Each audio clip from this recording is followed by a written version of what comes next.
Alright, hello, welcome to your New York City crime/fire update for Saturday, April 3rd, 2021. I'm doing an update because Pine Power did another update yesterday in Long Island, and great coverage from him as usual, and I understand his battle with his quality of life over there in Nassau County. Keep up the good fight, John. I know you're going through a lot over there, but it's my turn to discuss New York City. Also, I want to mention thanks to Andy from NYC for covering the accident yesterday in Westbury. I was the one who actually first found out that Channel 7 covered it because I was watching 7 at 5 o'clock yesterday, and sadly, I'll just mention I know that intersection very well of Seekendorf Boulevard and Old Country Road. That is an intersection I know very well because normally we go to the shopping plaza, the Galleria over there. We go to Best Buy. We go to Walmart, Target in that area. So we unfortunately know how dangerous that intersection is. But I'm not going to get into that. That's for the Long Island locals to discuss. But my job is to discuss New York City. And I want to bring up that there was an awful fire in Queens Village, the home of Charlton D. Souza, the president and COO of Passengers United, and I'm sure he's well aware of this news, but all I'm just going to say is for once New York One finally covers a big deal in Queens. You know, I literally recorded Channel 7 on my Fubo this morning, and they lead off with this. So every media outlet in the city was covering this. So let's just read what New York One said about this awful, awful fire in Queens Village. 2 firefighters were trapped inside this complex of businesses, it looks like over here. So let's read what it says. Okay. As Rafael Torres gazed at what was left of his hair salon he had also owned with its wife for the last 4 years, he couldn't help but get emotional. This has been his wife's profession since she was 16 years old. So this was along Springfield Boulevard. And it looks like it was reported as a 4-alarm ripping through them. Torres and his wife rushed over when they got the call that their businesses were up in flames. So, Rafael Torres said his wife fainted, and it looked like it was coming out of the pharmacy. It says the FDNY says the flames broke out around 2:30 in the morning. About 250 firefighters responded within minutes of the first 911 call. 2 firefighters were seriously injured, trapped in the rear of the building when part of the roof came down on them. Both were taken to a nearby hospital. They are expected to recover. So that's good news, but that is just scary. 2 firefighters trapped. And in fact, I even pull up my Citizen app, and it says here the address for this incident was 111-46 Springfield Boulevard. So I'll look this address up in just a second. A 3rd firefighter also suffered minor injuries while battling the blaze. We have a breaking news story in Fresh Meadows I'm going to get to in just a second. I just got this in. I'm working on getting more details, so I'm going to tweet this out live on Andy's Randomness right now. But I want to focus on this because this is the big story of the day, obviously. Okay.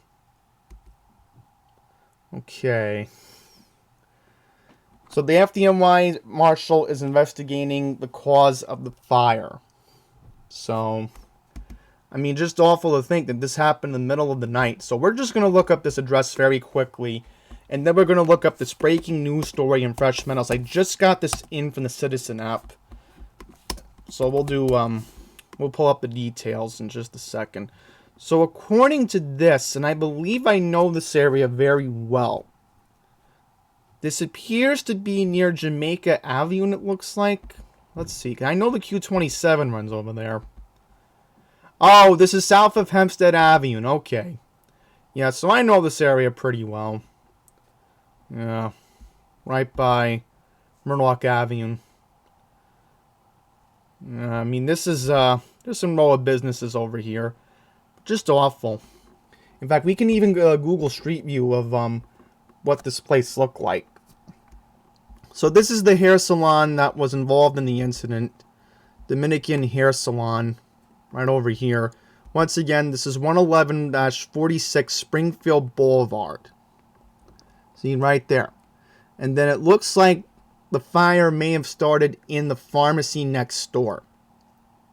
So, again, they're likely going to investigate this. So I did want to get into more fires, but apparently we have a breaking news story here in Fresh Meadows that we need to cover. It appears a vehicle has crashed into the Fresh Meadows Natural on 188th Street. So let's see what we know right now in terms of this incident. So let's see what we got. Okay, police received the first report of a vehicle with collision. At least one person may have been trapped inside the vehicle. Units from the 107 precinct responded to the incident, and they were told that there were 2 people trapped inside of the vehicle. Police were told that there was at least 1 injured person. And 911 call came in that the vehicle had crashed into the store, but we do have a confirmed video that the vehicle did crash into Fresh Meadows Natural. So let's see what happened here. Again, this is a breaking news story that just came in from the Citizen app. So it appears right here, we are looking at this video right now, and it appears that a silver sedan has crashed into the Fresh Meadows Natural Market. Yes, this definitely is the Fresh Meadows Natural Market on 73rd Avenue and 188th Street in Fresh Meadows. So as you're seeing in this video, it appears multiple fire trucks, multiple units from the 107 precinct did respond to this incident. And shockingly, I didn't hear any sirens. That is very surprising. I didn't even hear any sirens this morning, because I'm literally not too far from this location. Again, folks, this is just breaking. This is literally first breaking as we speak right now. So, best thing that I will do is I will notify the local media about this on Twitter. Hopefully they will see what's going on, or I will call the newsrooms as soon as possible, because a reporter needs to be sent over to Fresh Meadows immediately, or maybe they'll bring it up tonight. At least do a 30-second mention. That's the best thing you can do. So let's see. We do have an up close. So it looks like a silver sedan has crashed into the Fresh Meadows Natural. Yes, this is now confirmed. We have a confirmed video of this incident, and it appears that the vehicle did back up in this video. So that's good news, but there is definitely store damage. That is just scary. You know, that is just very scary. And now that this definitely happened, I'm hoping in the next couple of weeks I'm going to go over there and see if they had fixed the damage. Because pre-pandemic, I used to get my bagels from here all the time. You know, now more than ever, we really have to support our local businesses. I mean, my goodness, this is just so scary. You know, I'm just completely shocked about this. Fresh Meadows Natural. Wow. I mean, I was literally going to read an article, 2 more articles, and then go to the FireWire. But, wow. I mean, I'm just completely shocked about what happened. Yeah, I'm not going to play the audio, because it appears an officer from the 107's confronting the person who's filming. So I don't need to get into any more of that. So let's just move on. Again, this is a breaking story. I'm going to monitor this, and again, I'm going to notify the local affiliates immediately about this. You know, if they can't send a reporter over to Fresh Meadows today, that's fine, because remember, it is a holiday weekend, so probably a lot of people are on vacation. So I don't really want to... 2 large fires on Staten Island, keeping fire... Yeah, so let me just play the video. I'll play the video, because I don't want to you know, get into anything else. Let's see, can I get the real tech? Okay, let's just play the video first. This is from Staten Island, so let's watch the video. Two large fires on Staten Island keeping firefighters busy tonight, and there are injuries, including 2 members of the FDNY. Good evening at 11 o'clock. I'm Sandra Bookman. I'm David Navarro. Bill and Sade are off, and the latest fire tore through a 3-story duplex on Mason Avenue in the Midland Beach section. This Citizen app video shows heavy smoke and flames shooting from a window. It took 2 hours for firefighters to get it under control and left 2 injured, including a firefighter who was seriously hurt but is expected to be okay.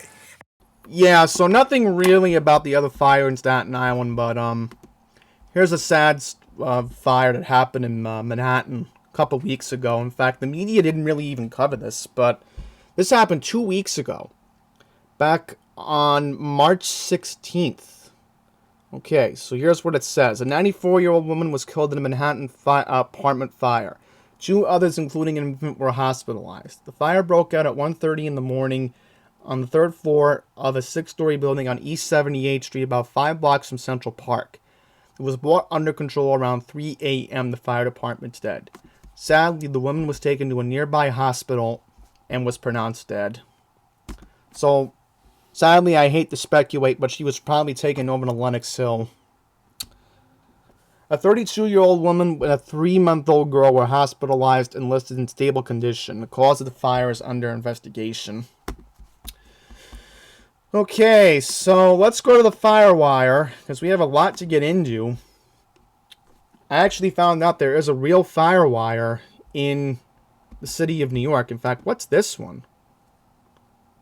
Wow, look at this. This is in the Bronx.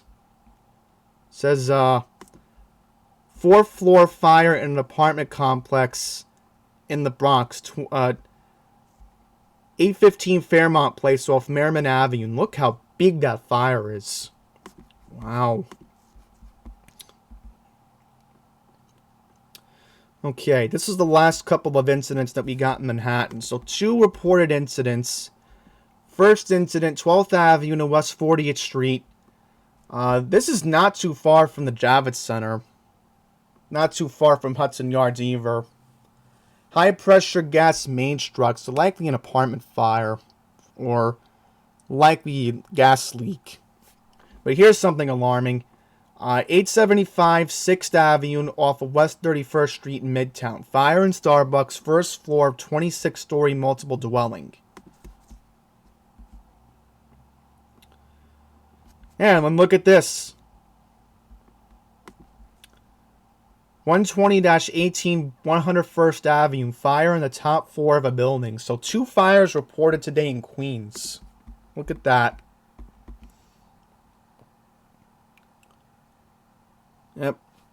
And again, I will mention they did a good job covering the fire in Springfield Boulevard this morning. Alright, so this is the last one I'm going to take a look at. We have another fire. 1716 Utica Avenue in Brooklyn. Fire in a 2-story taxpayer. So likely that sounds like a owned property. So I'm starting to understand these the terminology of the FDNY lately, but remember, the media is not going to cover most of these fires anyway. So, thank you, FireWire. I mean, I literally just first found out from Andrew Lee there is a FireWire. So I was like, you know what?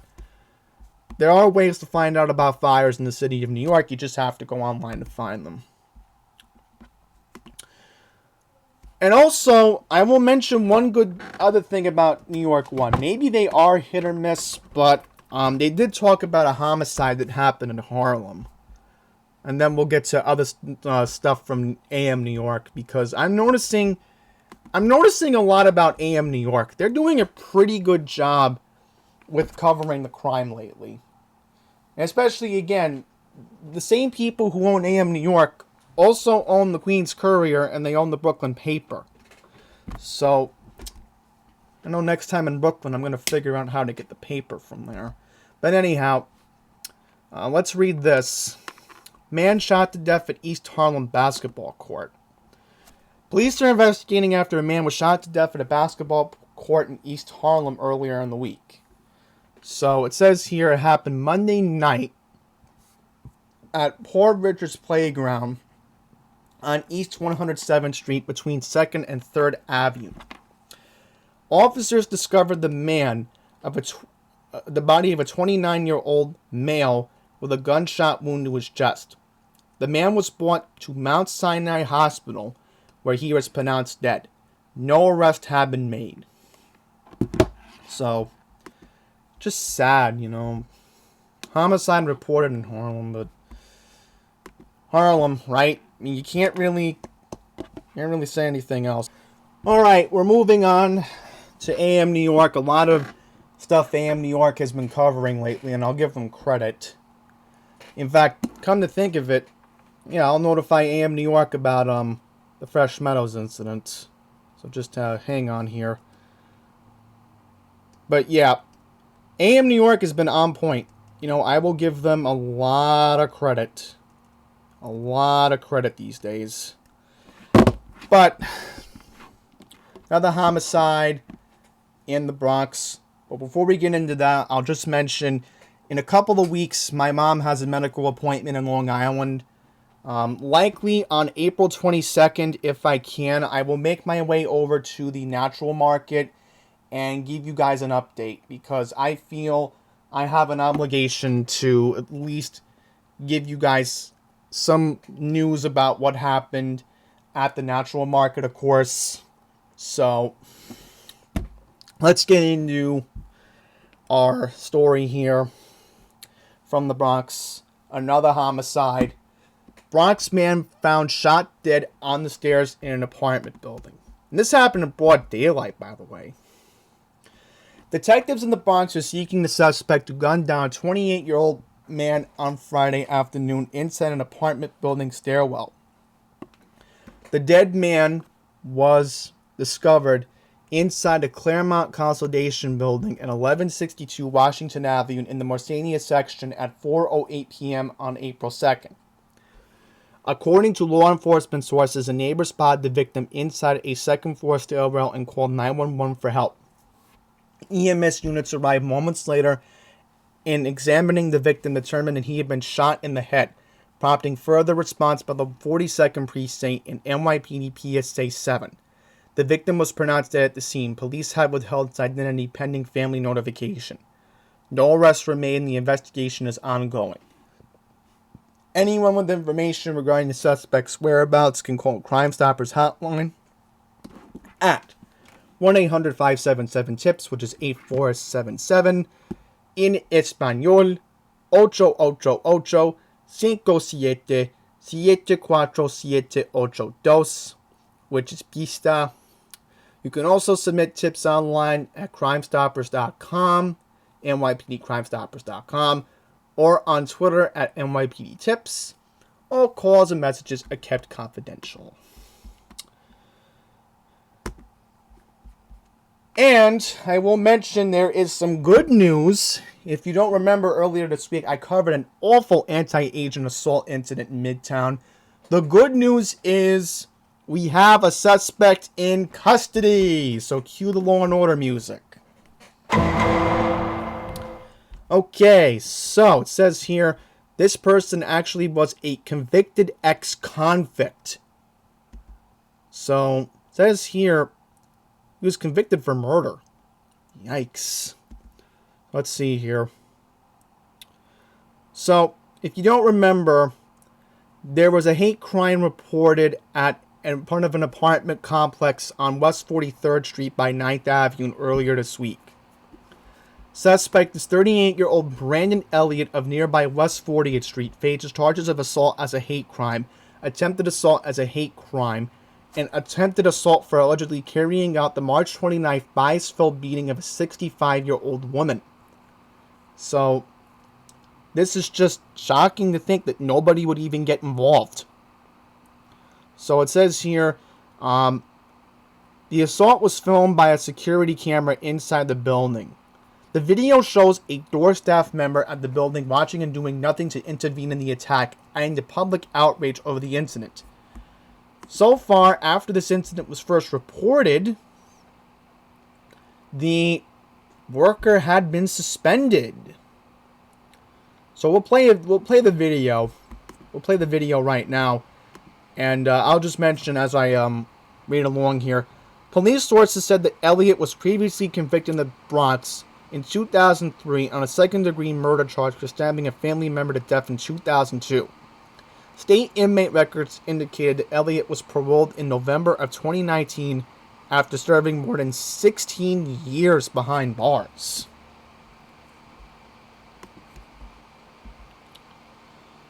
So,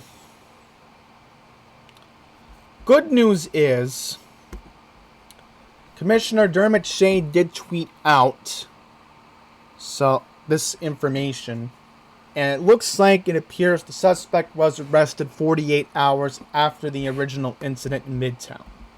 So, that's good news. Alright, so good news is somebody did call Crime Stoppers and reported the suspect's information. So again, Crime Stoppers really does help. You know, that's why I always give out the information for Crime Stoppers in any particular incident involving a violent crime, or if there's an Amber Alert, for an example. It's always best to call the Crime Stoppers, because sometimes they'll even get a monetary reward. But even if you don't get a monetary reward, it's best to know that you're helping your community and you're even helping the 5 boroughs out. So that's why I always do the right thing and give out the phone number to the Crime Stoppers. Yeah, so I know there's a lot of anti-Asian stuff that's been going on lately, but I don't want to make this video too long. But there is some stuff we got to get to in Queens. So I will get to that very quickly here. Oh, look at this. I might as well get to this. Group of thieves robbed man at knife point in Manhattan subway station. So I'm just going to take a look to see what I'm going to read here. Let's see. I know there was another hit and run. Oh, here's the other fire in Staten Island. Look at that. I found it on AM New York. Yeah. Look at that. So, found that update. So I'll read into that. Yeah, here we go. So 2 incidents involving road incidents. So I'll get into that. But let me read this fire in Staten Island. So here's what it says here. A 5-alarm fire tore through a block-long warehouse in Staten Island on Wednesday afternoon, summoning nearly 200 firefighters to battle the raging inferno.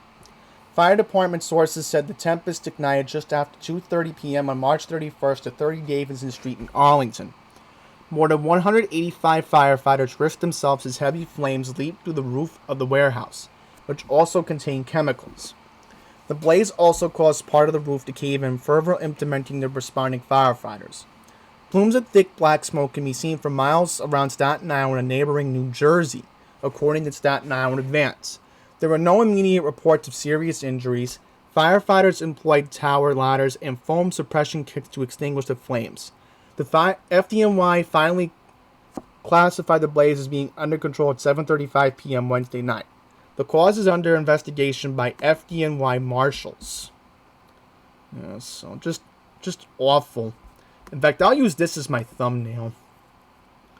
That's important to always use good taglines for videos. You know, look at that. Look how thick that fire is. Okay. So I will read this, and then I will read the subway incident in Queens. Because again, I don't really want to read anything else here.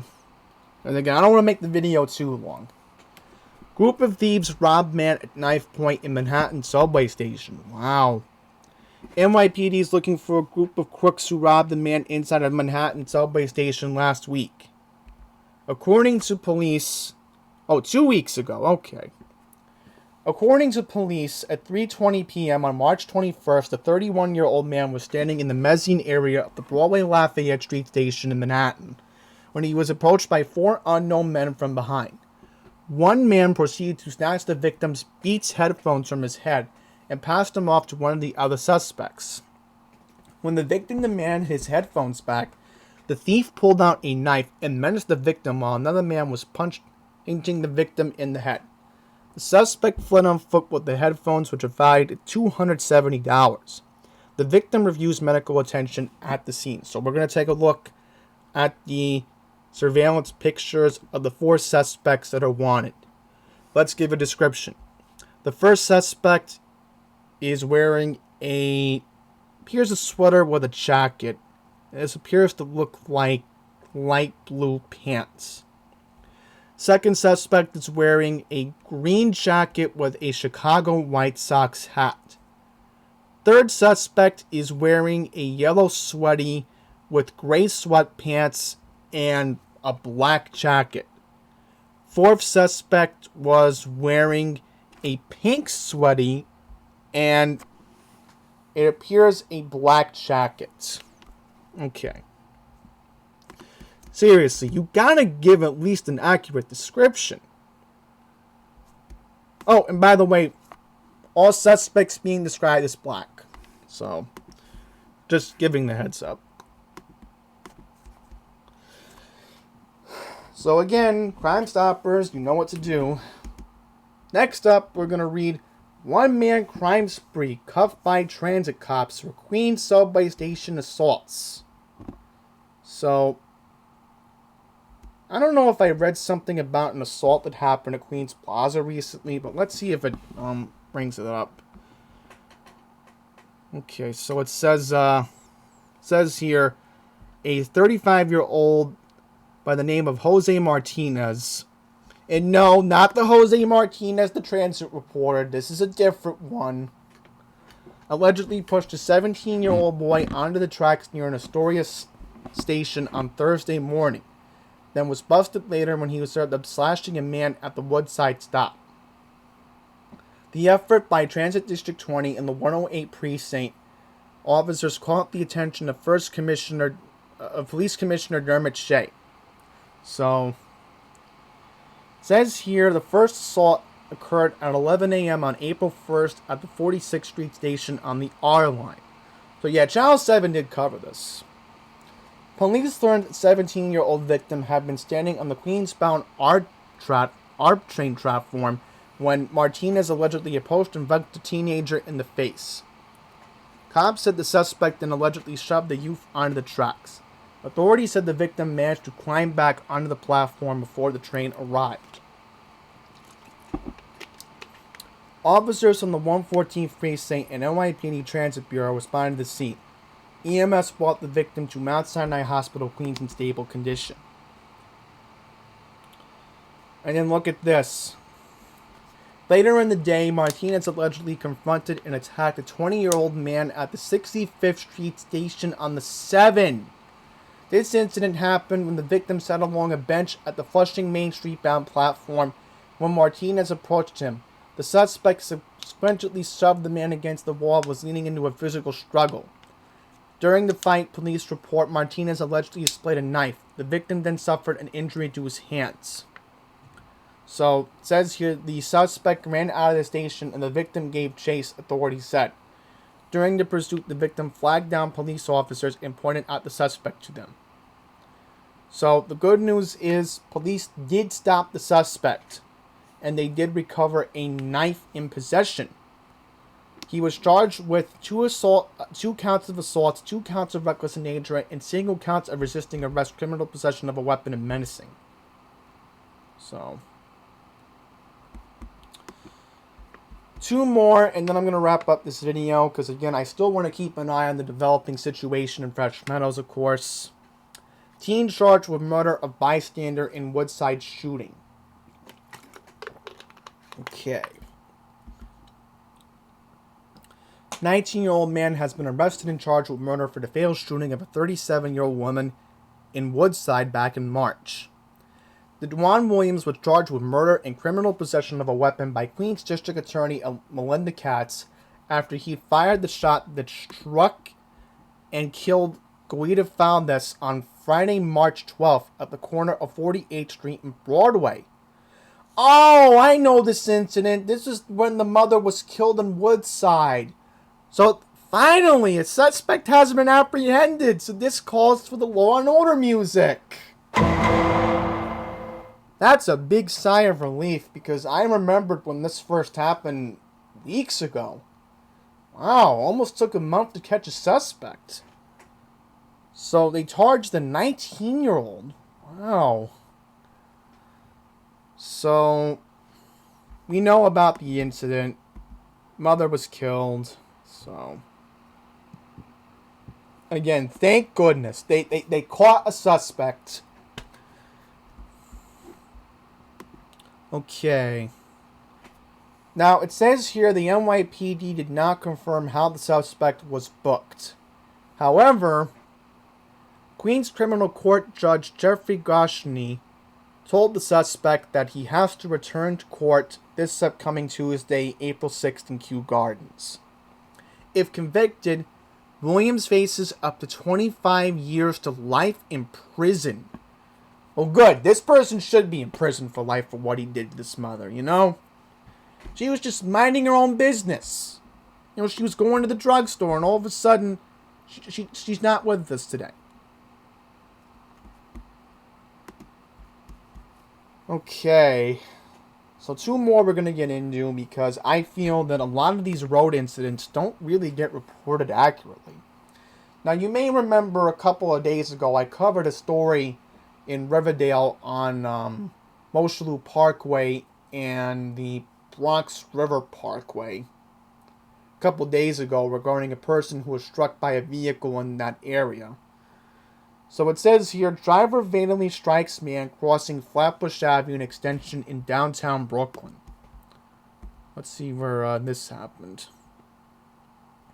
Okay, it says here, a 23-year-old man lost his life after a driver struck him with his vehicle in downtown Brooklyn on April 1st. So the collision happened at 6:35 a.m. on April 1st at the corner of Flatbush Avenue extension and Gold Street. According to law enforcement sources, the victim was walking through the intersection when he was hit by a 67-year-old man who was operating a gray Jeep along the Flatbush Avenue extension. Following the collision, the driver stopped his vehicle and remained at the scene for police to arrive. Officers from the 84th Precinct responded to a 911 call about the incident. Upon arrival, they found the victim in the roadway with severe injuries to his head, abdomen, and legs. EMS units rushed the victim to Brooklyn Hospital, where he was pronounced dead a short time later. Police have withheld his identity pending family notification. Law enforcement sources said the driver was also hospitalized for treatment of minor chest pains. At this point, police do not know the suspect's criminality in the matter. The case has been presented to the Collision Investigation Squad for further examination. Okay, and last incident. Man gunned down on the Bruckner Expressway. Man, I tell you, I'm not being paranoid when I always tell my dad this. And even I told my dad this pre-pandemic. It always seems when we've driven in the Bronx has the most impatient drivers out of all the 5 boroughs. I just don't know why. I guess because people are so disgusted with the congestion on the Cross Bronx all the time that, you know, this always seems to happen. Okay, so here's what happened. So it says, road rage may have played into an incident involving an East Harlem man. Nelson Caban, 24, of East 102nd Street, was gunned down on the southbound lanes of I-95 between Exit 8, Westchester Avenue, Pelham Parkway, and Exit 7B, East Tremont Avenue. Officers from the 45th... Oh, this happened on March 30th in Pelham Bay at 1:23 p.m. Officers from the 45th Precinct and EMS units discovered the wounded Caban inside a Honda Accord stopped at the express medium while responding to a 911 call about the shooting. Sadly, it says here that the victim's shot was behind the wheel, unconscious and unresponsive, with gunshot wounds to his face and chest. So it says, detectives determined that Caban was driving his Honda southbound the Buckner Expressway when a blue sedan operated by an unknown individual pulled up to the right, pulled out a firearm, and began shooting. Okay, so it says here, EMS units rushed Caban to Jacoby Hospital, where he was pronounced dead a short time later. So far, no arrests have been made in the ongoing investigation, so there you have it.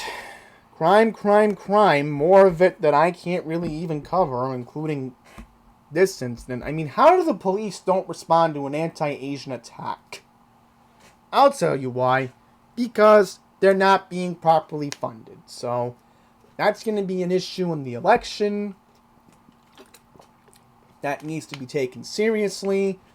Remember, the primary is on June 22nd. I'm going to keep bringing it up. But so much I really could cover, but I don't want to make these videos too long. So, without further ado, thank you all for watching. And again, I'm going to keep an eye on what's going on at Natural Market. And again, hopefully I plan on going over there on April 22nd later this month to give you guys an update. If not, I'll definitely make my way over there sometime in May, because I want to see what's just going on over there. I mean, that's just too close to home for me. And again, I brought this up earlier. They have really good bagels, and 75 cents, you can't beat that price. So, thank you all for watching, and until the next one, please take care.